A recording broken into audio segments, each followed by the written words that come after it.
sejam todos bem-vindos mais uma vez. Capítulo 8, Paulo, então, ele está falando sobre aqueles que estão debaixo da graça. E hoje nós vamos falar, aqui do capítulo 8, versículo 14 a 30, dentro deste mesmo contexto de que nenhuma condenação há para aqueles que estão em Cristo Jesus. E nesse trecho de 14 a 30 do versículo 8, o apóstolo Paulo ele trata da mudança de relação que temos com o Senhor e também, lógico, ele trata das consequências que essa mudança traz. Primeiro, no versículos 14 a 16, nós não vamos ler aqui, ou talvez nós vamos lendo aqui alguns trechos, tá? No decorrer aqui do nosso dia. Paulo chama essa relação que nós passamos a ter, ou esse estado, talvez, eu não sei se é relação, estado, qual é a melhor palavra aqui, mas Paulo usa aqui a palavra ou algo relacionado à adoção, algo parecido com adoção. Veja, porque no capítulo 8, versículo 14, olha o que ele diz. Porque todos os que estão guiados, nós vamos ler aqui do versículo 14 ao 16, tá bom? Porque todos os que são guiados pelo Espírito de Deus são filhos de Deus. Pois vocês não receberam o Espírito que os escravize para novamente temer, mas receberam o Espírito que os adota como filhos, por meio do qual clamamos Abba Pai. O próprio Espírito Santo testemunha ao nosso espírito que somos filhos de Deus. E aqui, no meio dessa sentença, desse trecho, tem aqui o Espírito que os adota como filhos. Por isso aqui, então, estou usando o termo adoção. Adoção é o ato de uma pessoa receber um filho ou uma filha legalmente, para que esta pessoa recebida tenha os mesmos direitos de um filho. Isso é adoção. Aquele que foi adotado tem os mesmos direitos legais que um filho que nasceu, ali um filho de sangue, podemos dizer assim.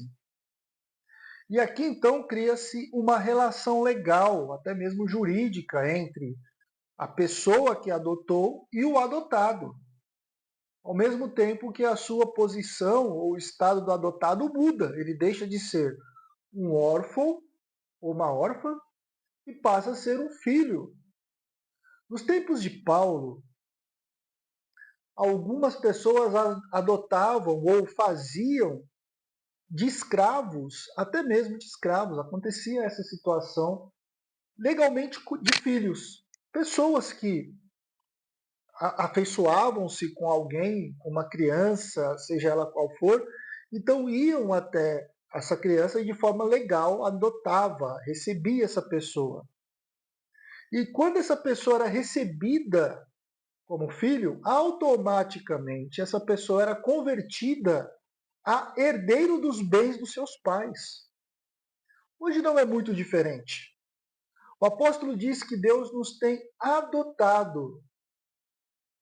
E enquanto na nossa condição anterior nós éramos escravos, agora nós passamos a ser filhos de Deus.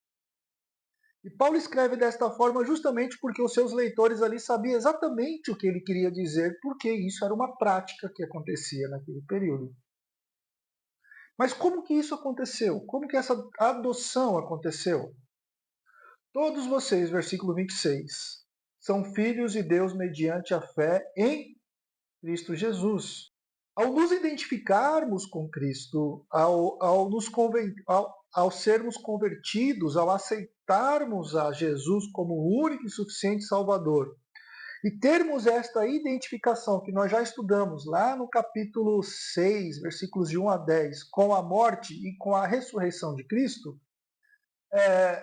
pela fé, então, nós nos convertemos de escravos para filhos, ou nós somos transformados de escravos para filhos.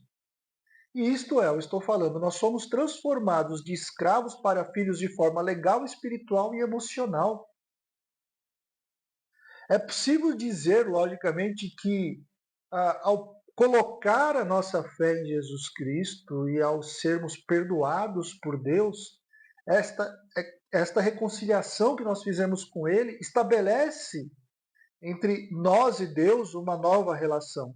E esta nova relação entre nós e Deus, eu estou chamando aqui, de acordo com o texto que Paulo escreveu, de acordo com a revelação das Escrituras, de adoção. Somos adotados. Versículo 14 diz: a prova de que somos filhos de Deus é que somos guiados pelo Espírito Santo. Estar debaixo do domínio de Deus, ser influenciado por Ele nos pensamentos, palavras, ações, sentimentos, condutas, é o que faz Deus com todos nós que nos identificamos com Cristo. O que eu quero dizer aqui, de uma forma simples e objetiva, é que todo aquele que tem o Espírito Santo de Deus, como diz no versículo 14, somos filhos de Deus, é que somos guiados pelo Espírito Santo.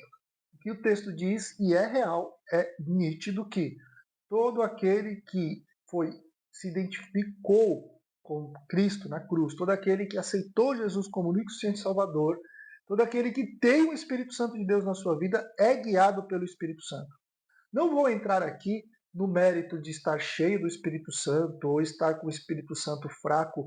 O contexto aqui não está falando sobre isso, ok? Então eu não vou entrar nesse mérito aqui, porque existe sim essa questão de estar cheio do Espírito Santo, estar fraco com relação ao Espírito Santo. Lembre-se, o Espírito Santo é uma pessoa e como pessoa ele precisa ser fortalecido, porque ele precisa ser alimentado, o Espírito Santo que habita em nós. E quanto mais atuante, mais forte ele está, mais saudável sentimentalmente, mais saudável e mentalmente nós vamos estar. E mais próximos de Deus, logicamente. E é nosso dever, sim, segundo as Escrituras, capítulo 8, versículo 4 fala, né? É nosso dever andarmos segundo o Espírito. Ou seja, andarmos segundo o Espírito Santo nos ensina. Para isso nós temos que estar intimamente relacionados ou nos relacionando com Ele. Seguir a direção do Espírito Santo resulta em quê? Resulta em fruto do Espírito. E esses frutos Paulo fala lá em Gálatas, capítulo 5, versículos 22 e 23, sobre estes frutos. Os que são guiados pelo Espírito Santo de Deus dão provas evidentes que têm uma relação com Deus. Às vezes as pessoas se perguntam, mas peraí, como que a gente sabe que alguém tem o Espírito Santo de Deus? Às vezes alguém pergunta assim, né? Poxa, como que a gente sabe que a pessoa que tem o Espírito Santo de Deus, e parêntese aqui, pessoal, aquele que tem o Espírito Santo de Deus é o salvo, é aquele que se identificou com Jesus Cristo, como nós falamos. Aquele que tem o Espírito Santo de Deus, como lemos em aulas anteriores, o Espírito Santo de Deus é o selo que Deus colocou em nós para nos receber um dia no futuro. Mas eu vou falar sobre isso um pouco mais à frente, sobre o receber no futuro. É a glória vindoura. Às vezes a pessoa pergunta e questiona como que a gente sabe que tem o Espírito Santo de Deus? Como que a gente pode ver se uma pessoa tem o Espírito Santo de Deus? Gente, o Espírito Santo ele gera frutos. Frutos são ações. Frutos são atitudes, são obras, são evidências, podemos dizer assim, do Espírito. E as epístolas de João, para não citar outros textos da Bíblia, ou vários livros da Bíblia, relatam muito bem características daqueles que têm o Espírito Santo de Deus. Versículo 15 desta passagem de capítulo 8 diz o seguinte: porque não recebestes o espírito de escravidão. Vocês estão me acompanhando aí na Bíblia de vocês, não é? Para viverdes outra vez atemorizados, mas recebestes o espírito de adoção, baseado no qual clamamos, Abba Pai. E aqui, novamente, Paulo liga a questão da escravidão. E, logicamente, quando ele liga a questão da escravidão, ele está nos ligando à lei.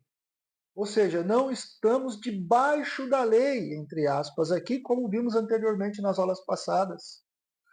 Ou não estamos sob o domínio da carne e do pecado. Não estamos mais impotentes de nos livrarmos do mal desta escravidão chamada pecado. Não recebemos o espírito de escravidão, não estamos mais com este espírito de escravidão, aquele espírito que nos deixa pesados e distantes, mortos para com Deus. Estávamos, logicamente, ou possivelmente até impedidos, como eu disse anteriormente, de obedecer à lei de Deus, porque a gente queria fazer, mas não fazia, porque a nossa carne, o nosso pecado não deixava. Como Paulo disse nos textos anteriores. Capítulo 7, versículos 14 a 25, você pode relembrar isso que eu estou dizendo aqui, mas não temos recebido este espírito, o espírito do pecado. Então, se nós não temos recebido o espírito da escravidão, nós temos recebido o espírito da liberdade. Ou, em outras palavras, o espírito da graça. Ou o espírito de adoção. Agora somos filhos. Os que estão unidos ao Pai têm este laço de amor paternal de Deus para conosco, porque somos filhos. E este espírito de adoção, ele enche de confiança o nosso coração. Ele enche de alegria o nosso coração e nos dá segurança, fora os frutos do Espírito Santo escritos em Gálatas 5, que eu acabei de dizer para vocês. O texto diz, Abba Pai, mas nós devemos notar aqui que este é o Espírito que temos recebido. Isto quer dizer, este é um Espírito que nos foi dado, não conquistado. O texto coloca que é um Espírito que temos recebido, ou seja, é um Espírito que foi dado por Deus a nós. O versículo 5 diz o seguinte, capítulo 5, versículo 5 de Romanos. Pode abrir na sua Bíblia se quiser. Capítulo 5, versículo 5 diz, e a esperança não nos decepciona, porque Deus derramou o seu amor em nosso coração por meio do Espírito Santo, que Ele nos concedeu. Isso aqui, pessoal, esses termos que Paulo usa, Espírito que Deus nos concedeu, que Deus derramou o seu amor, esse tipo de coisas, fomos adotados. Vocês perceberam que Paulo está colocando aqui a ação de Deus em nós e não, ao contrário, de nós em Deus? Tudo certo. Nós respondemos à ação de Deus. A ação de Deus, ela é assim, ela vem e volta com relação ao que nós respondemos. Mas perceberam que começam com Deus? Né? Versículo 16 aí de Romanos 8. O próprio Espírito testifica com o nosso Espírito que somos filhos de Deus. Olha só que coisa interessante. É como se ele falasse assim, olha, você está aqui.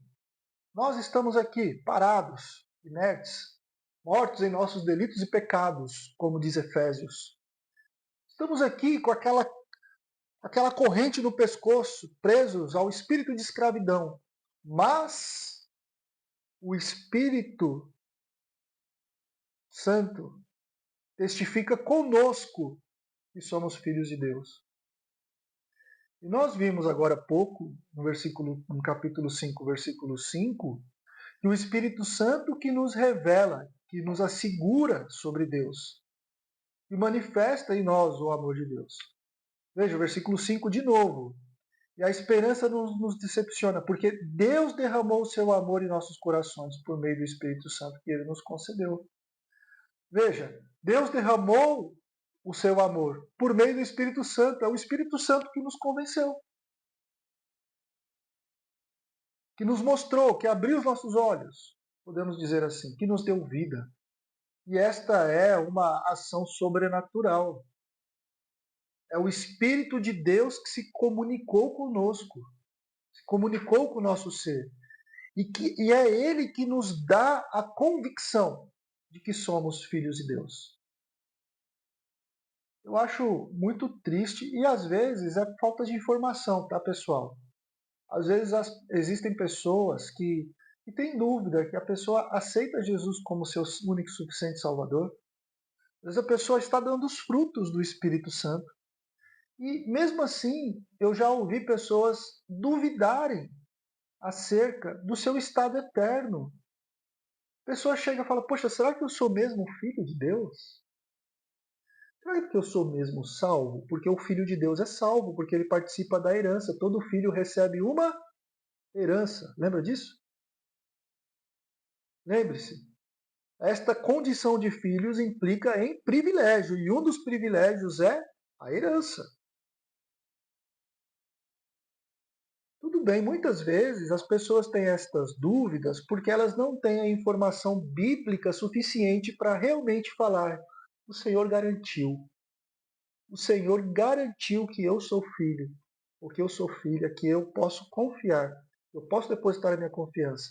Depois que alguém explica sobre esta confiança, de que Deus garante, esta filiação que Deus garante, aí a pessoa nunca mais ela duvida sobre esta herança. Até mesmo porque o Espírito Santo a ensina e usa pessoas para ensinar.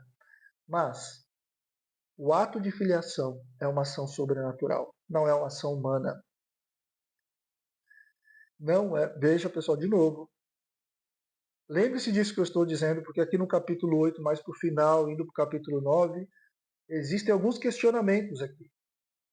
As pessoas acham que elas que tomam a decisão acerca de sua eternidade de uma forma unilateral. E não é isso que as Escrituras ensinam.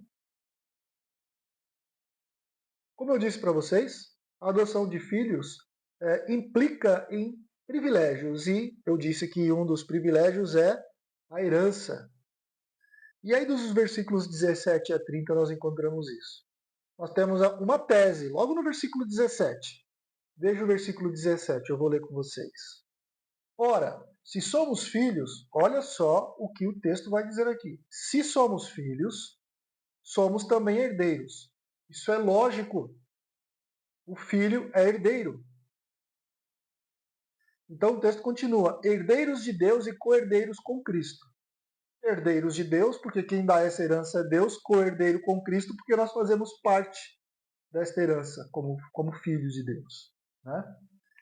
E se com ele sofremos, para que também com ele, para que também com ele sejamos glorificados. E essa tese aqui é muito interessante. E aí vai quebrar alguns paradigmas que alguns religiosos cristãos têm e até mesmo inculcam em suas mentes. Esse texto aqui quebra alguns paradigmas. Ok? Bom, a condição de filhos, a adoção, estabelece também o direito da herança com o pai. Ponto. O que é uma herança? Eu já disse, a herança é a participação. Agora, quando nós falamos de Deus, que herança é essa? Que participação é essa? É a participação da glória de Deus mesmo, gente. Olha, o versículo 18 diz o seguinte: para serem conformes à imagem do seu filho. Isso indica que Paulo, nesse versículo, ao nos falar isso, que nós somos filhos de Deus, também somos co-herdeiros com Cristo e que um dia seremos conforme Ele é, conforme a sua imagem. E Paulo, ele explana isso de uma forma mais detalhada quando ele escreve aos irmãos de Corinto, da cidade de Corinto, lá no capítulo 15, quando ele fala sobre a ressurreição. Depois você leia 1 Coríntios, capítulo 15, os versículos, talvez do 16 em diante, ou do 20 em diante, eu não me lembro. Então nós receberemos essa herança, seremos conforme a imagem do seu filho. Essa é a herança básica que nós receberemos. Fora esta herança básica, que é sermos conforme a imagem do seu filho, que é a glorificação do nosso corpo, ou é a glorificação, ou passar pela ressurreição dos mortos, ou sermos arrebatados. No final de tudo é glorificação. Ok? Tem todas as outras bênçãos que vêm no bojo da herança, que logicamente é resultado de sermos conforme a imagem do Filho. Mas existe uma condição para isso. O texto diz o seguinte, olha só: se com ele sofrermos, para que também com ele sejamos glorificados. Veja, o glorificados aqui está falando de um estado, para sermos conforme a imagem do seu Filho. Isso é glorificação. Agora, estamos em Cristo e o que ocorre, ou o que deve ocorrer em nós, ou o que vai acontecer conosco por estarmos em Cristo, ou se estamos em Cristo? Bom, lógico, a morte de Cristo é a nossa morte, como vimos nos capítulos anteriores. Então, os seus sofrimentos são nossos sofrimentos. Sua vida, nossa vida, sua glória será a nossa glória, se já não é. Hoje nós já vivemos a presença de Deus em nossa vida. A presença do Senhor Jesus em nós, por meio do Espírito Santo. Sem a cruz de Jesus, não existe coroa eterna. Cristo teve que passar pela morte de cruz, pela ressurreição, para ser glorificado. E isso não quer dizer que nós não tenhamos que cumprir em nossa carne o que resta das aflições de Cristo. Ou seja, isso não quer dizer que estaremos livres de sofrimento. Alguém leia Colossenses capítulo 1, versículo 24, por favor. Agora me alegro em meus sofrimentos por vocês, e completo no meu corpo o que resta das aflições de Cristo, em favor do seu corpo, que é a igreja. Muito bem. E é interessante porque ele mostra que através de muitas tribulações, nos importa, através das tribulações, entrar no reino de Deus. Alguém abra Atos 14, 22. Fortalecendo os discípulos e encorajando-os a permanecer na fé, dizendo: é necessário que passemos por muitas tribulações para entrarmos no reino de Deus. Muito bem. Nós encontramos essa verdade nas Escrituras de uma forma muito clara. Tribulações faz parte da vida. O próprio Senhor Jesus tem de bom ânimo, eu venci o mundo, mas no mundo teremos aflições. As aflições, as tribulações, os problemas são realidades. Não podemos fugir disso. A nossa participação com Cristo do sofrimento envolve o sofrimento. Não é somente a glória, não é somente a ressurreição, não é somente as dores lá da cruz, mas envolve o permanecer nas aflições, porque a igreja é o corpo de Cristo. Não podemos nunca desassociar isso. Então a nossa participação com Cristo, ela é completa, ela não é pela metade. E nos versículos então 18 a 30, Paulo vem desenvolvendo esta tese que ele apresentou aqui, que eu estava falando até agora, né? Qual é a tese? Somos filhos de Deus, também somos herdeiros. Herdeiros com Deus e co-herdeiros com Cristo. Se com ele sofremos, para que também com ele sejamos glorificados. E agora ele vai desenvolver então esse ensino. O versículo 18 tem a verdade universal aqui, também conhecida como proposição. Diz o seguinte, o versículo 18: considero que os nossos sofrimentos atuais não podem ser comparados com a glória que nos será revelada.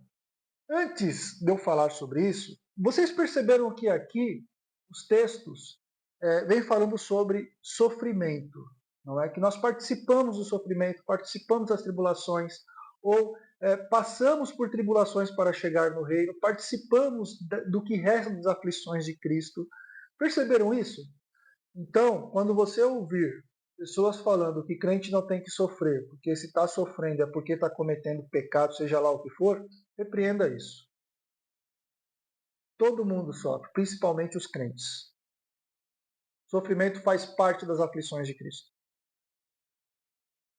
Logicamente, cada um tem o seu nível de sofrimento. E isso é Deus quem sabe, ninguém sabe. Né? E conforme 1 Coríntios 11, 13, 12, ou 12, 13, sei lá, 1 Coríntios ali naquele pedaço, diz que ninguém será afligido ou será tentado além daquilo que possa suportar. Então, nós passamos por problemas. Problemas faz parte da vida. E as aflições têm propósitos. Eu vou falar um pouco depois sobre isso. Então, o fato de termos Jesus como nosso único e suficiente Salvador não nos livra dos problemas da vida. Ok? O resultado disso é outro. Eu vou falar depois, mas não nos livra. Tá certo? E falar que você está sofrendo porque você tem pecado é como dizer que eu estou jogando água no mar. Grande novidade, né? Nós sofremos porque temos pecados. O dia que não tivermos pecados é porque nós fomos glorificados. E quando formos glorificados, não haverá mais sofrimento. Então, o versículo 18, dito o que eu disse, o versículo 18 vai desenvolver, então, no seguinte. Versículo 18, vou ler. Considero que os nossos sofrimentos atuais não podem ser comparados com a glória que em nós será revelada. É verdade que temos que sofrer neste mundo, como eu disse para vocês agora.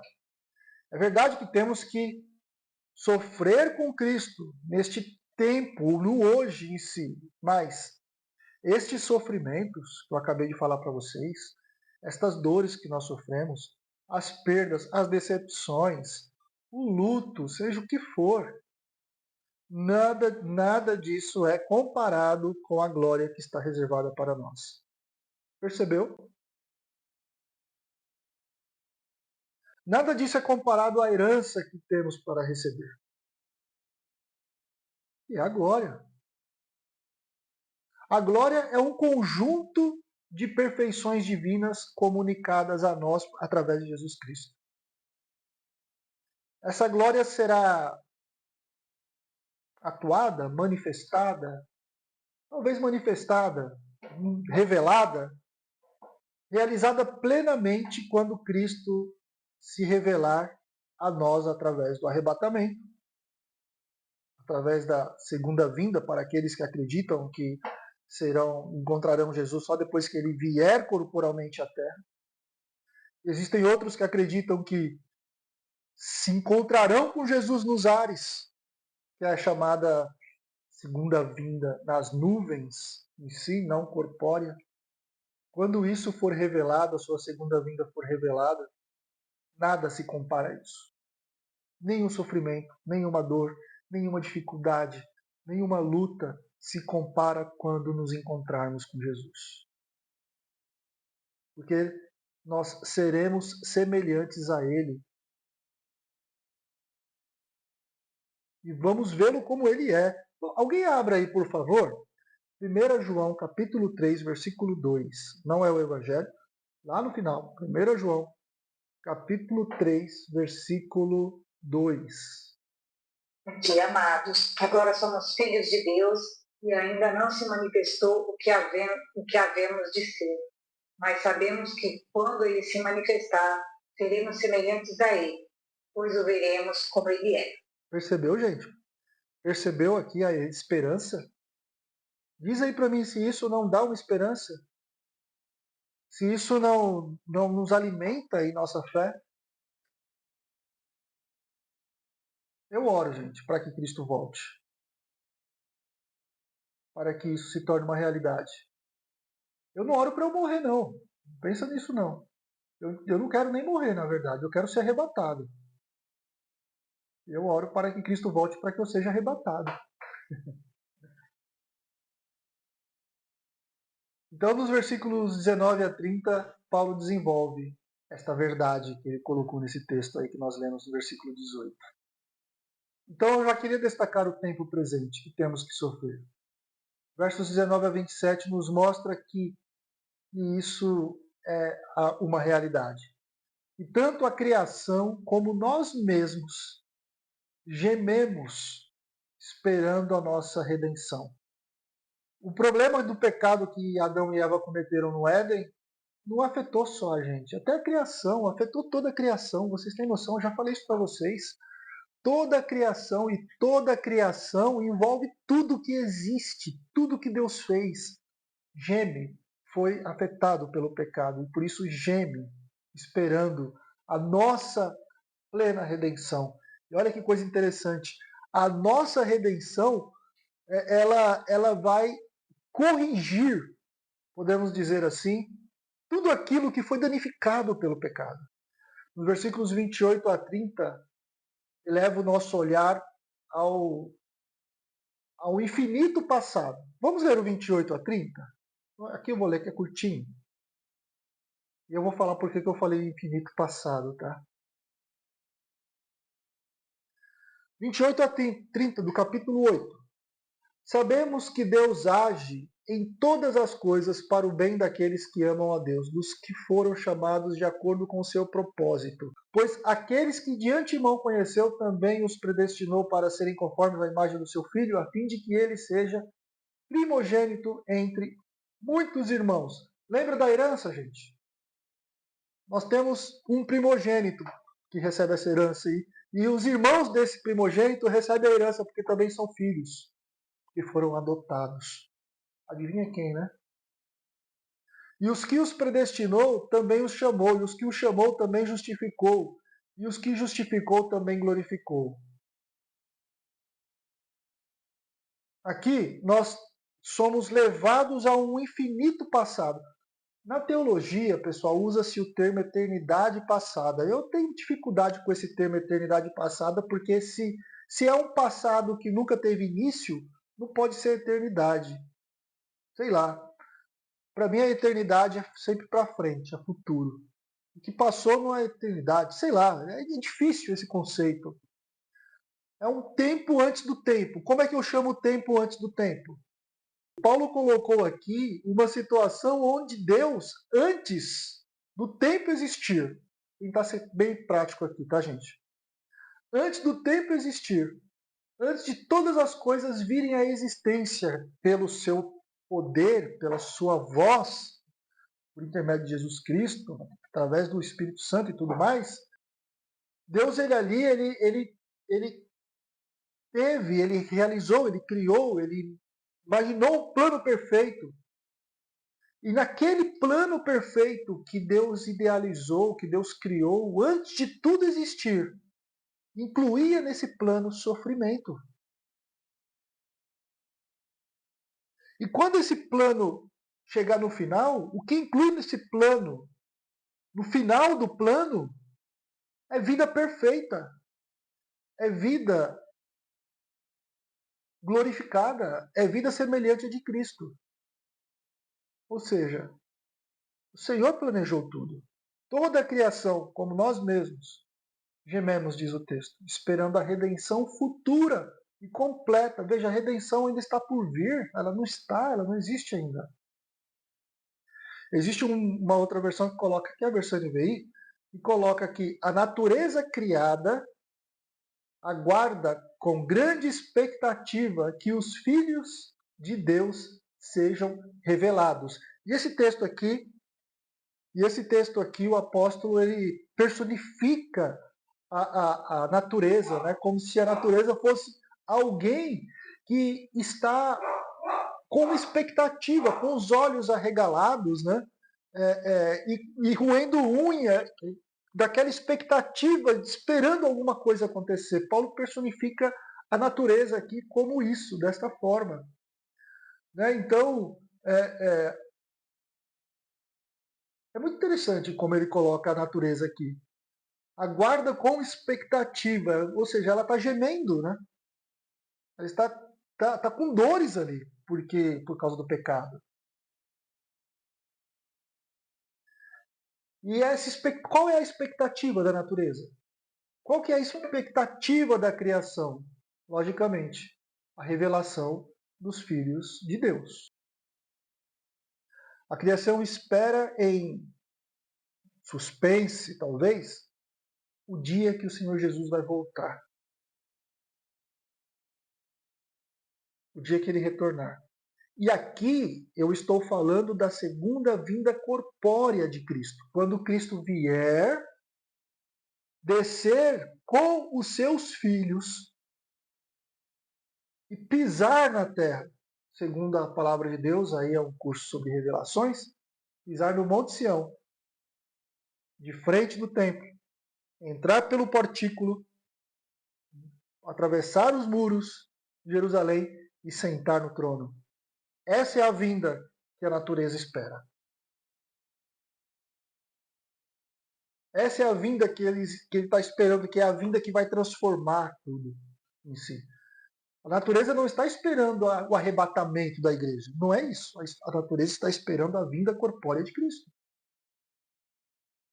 Versículo 20. Pois ela foi submetida à futilidade. Ela quem? Está falando da natureza, né? Não pela sua própria escolha, mas por causa da vontade daquele que a sujeitou, na esperança de que a própria natureza criada será liberta da escravidão, da decadência em que se encontra para a gloriosa liberdade dos filhos de Deus. Nossa, o pecado estragou muito, né?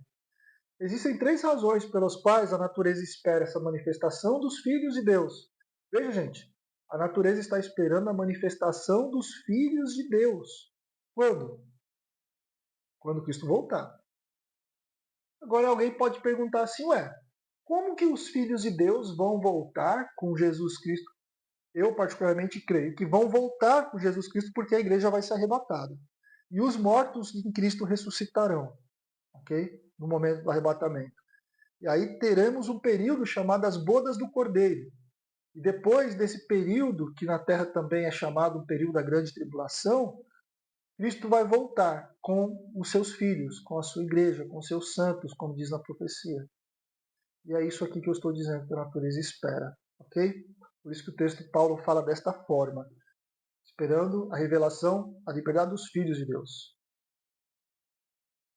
E o texto diz que a natureza está submetida a essa futilidade por causa do pecado. E isto foi imposto a ela, não foi por decisão dela. O homem pecou e isto foi imposto à natureza, a consequência do pecado. Se você perceber bem as palavras de Deus, quando Deus falou com Adão e Eva, e falou assim, a terra agora produzirá o quê? Será que a terra produzia espinhos? Ervas daninhas? Será que a terra produzia coisas que não eram agradáveis? Eu particularmente creio que não. Como consequência do pecado, Deus falou, além daquelas outras coisas, né? Por exemplo, dor no parto, ter que trabalhar da terra para comer, etc. e tal, Deus falou, a terra vai produzir ervas daninhas, espinhos. Ou seja, a natureza foi afetada, ela foi atingida. Então, esta natureza participará, porque ela não foi voluntária naquilo que aconteceu, ela sofreu a consequência, ela participará desta grande restauração que será feita na terra. Mas eu vou relembrar, eu citei aqui, eu vou relembrar o texto de Gênesis 3,18 para vocês. Olha só, lá no Éden, o castigo do pecado. Maldita é a terra por sua causa. Foi o que Deus disse lá em Gênesis 3, 17 e 18. Maldita é a terra por sua causa, falando para Adão e Eva. Em fadiga você obterá o seu sustento durante os dias da sua vida. Trabalhamos como um camelo por causa disso. E essa terra produzirá abrolhos, espinhos, e você comerá da erva do campo. Então, tem todas essas questões aqui. Então, neste momento que Deus sujeitou a natureza a essa futilidade, e o texto colocou, ou em algumas versões, vaidade, né, em si. Isso daqui, o que o texto quer dizer é que é um estado anormal, um estado de deterioração por causa do pecado. E esta futilidade, ou vaidade, como algumas versões colocam, é basicamente uma antítese da glória que em nós tem de ser manifestada no futuro, ou será manifestada no futuro. Porque esta glória não será fútil, ao contrário, será grandiosa. Foi então, partindo deste princípio, e Paulo vem explicando esta questão, vem explicando esta consequência em si, da antítese e tal, da glória que está por ser revelada, é o mesmo que no versículo seguinte se designa a corrupção. no versículo que nós lemos aqui, no trechinho que nós lemos. E inclui tudo o que distingue a criação presente da criação do seu estado original. A criação do seu estado original era perfeita. E a criação agora, o que nós vemos da criação agora, tem seus problemas. Esta sujeição se levou à própria vontade da criação, mas à própria submissão da criação ou os próprios resultados da criação. Isso pela vontade de Deus, porque a criação não tem vontade própria e a natureza não tem vontade própria. A natureza não é mãe, é criada. A natureza é uma criação de Deus. E, inclusive, essa natureza é sustentada por Deus. E nós fazemos parte disso. Então, essa natureza ela não tem racionalidade. Ela não pode desejar algo, ela não pode querer algo. Ou falar assim, não, agora eu me corrompi, agora eu sou corrupto. Não, não. Nenhum homem faz isso. Mas o Senhor declarou ela como corrompida por causa do pecado. Por causa do homem, ela foi submetida a isso. Ela participou, a natureza participou da consequência do pecado. Porque veja só, gente, isso é justo.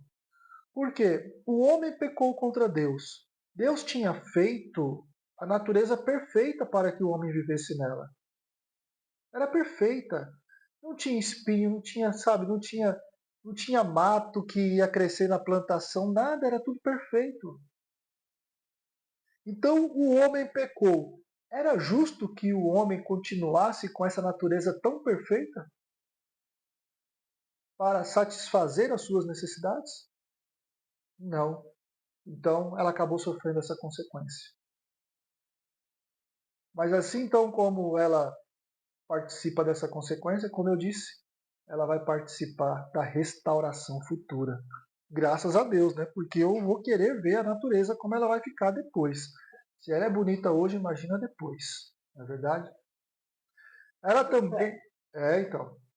Ela também algum dia vai se livrar de toda imperfeição que existe, toda corrupção.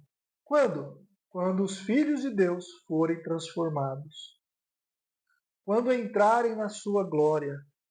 Quando voltarem, quando vierem, quando forem manifestados com o Senhor Jesus, conforme a imagem do seu Filho. Então, diz um texto lá de... E as revelações também, Apocalipse 21, diz, lá 2 Pedro diz, Isaías também diz, que novos céus e nova terra, e não haverá mais lembrança das coisas passadas, nem mais se recordarão. Ou seja, promessa de tudo novo. A natureza, o homem, a toda a criação já não estará mais sujeita à futilidade, nem à escravidão do pecado. Não será mais escrava da deterioração que existe por causa do pecado, mas vai participar da liberdade e vai se desenvolver de forma maravilhosa debaixo dos poderes que Deus colocou na sua criação. Versículo 22 diz: Sabemos que toda a natureza criada geme até agora com dores de parto. É muito interessante, né? Porque dores de parto, quem é mãe aqui e teve filhos, sabe como é que é. Aquela dor terrível, aquela dor insuportável, mas que depois da dor é só alegria. Depois da dor é só bênção na vida da mãe. Vem o fruto. Vem a recompensa depois da dor. E é muito interessante porque Paulo usou como dores de parto, justamente para dar essa imagem de uma mãe ali com dores no parto, sofrendo. Mas depois, quando é revelado o menino, quando é revelado o filho ou a filha, a alegria é repleta. Né? Versículo 23 diz o seguinte: Não só isso, mas nós mesmos, que temos os primeiros frutos do Espírito, gememos interiormente, esperando ansiosamente nossa adoção como filhos, redenção do nosso corpo. Deus abençoe vocês, tenham um excelente restante de semana.